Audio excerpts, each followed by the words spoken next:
Member for Bendigo, call the member for Fisher. Thank you, Madam Deputy Speaker. I'm grateful to my friend the member for Wide Bay for proposing this important motion.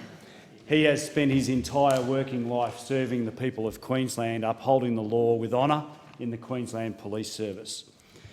I've spoken often in this place about the terrible impact of union malfeasance on our entire community.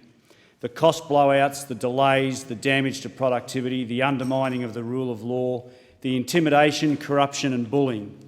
Madam Deputy Speaker, when I look at the vital public infrastructure in my electorate of Fisher that my constituents are so desperately crying out for, I think of all the billions of dollars we have wasted as a country in paying for the results of this lawlessness. The Trade Union Joint Police Task Force has been making a real difference in Queensland. As recently as December last year, its officers arrested and charged 3 men, including one prominent member of the CFMEU, over corrupt secret commissions. By withdrawing from this special task force, the Queensland State Labor Government is accepting the loss of additional federal police officers, $1.8 million in funding for the state, and casting aside vulnerable workers.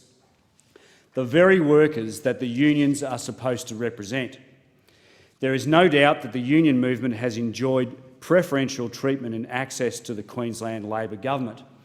Its senior ministers have regularly met with the CFMEU, the ETU, the AFULE, the AWU, the AMWU, the Plumbers Union and, of course, United Voice.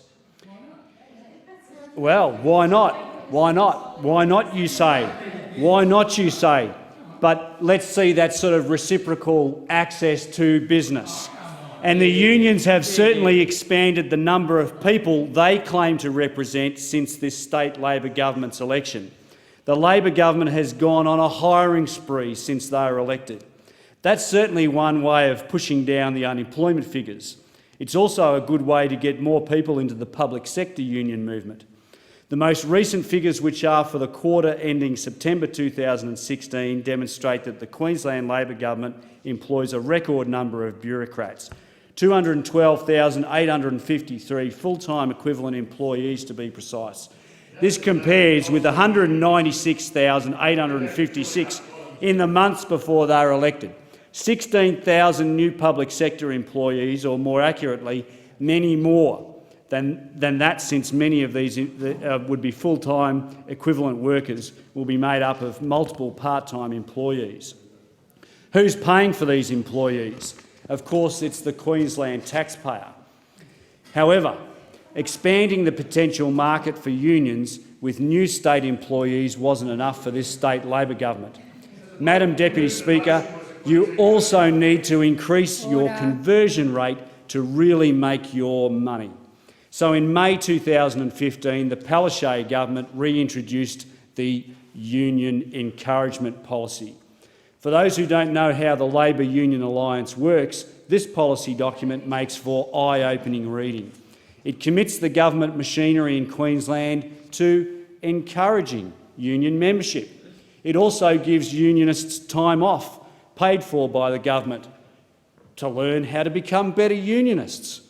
It mandates the new government employees be given a statement saying that the government encourages them to join a union, and it ensures that unions will be given the details of new employees, presumably so that they can harangue them to join up. If it wasn't so serious, you would think this was some sort of sick joke.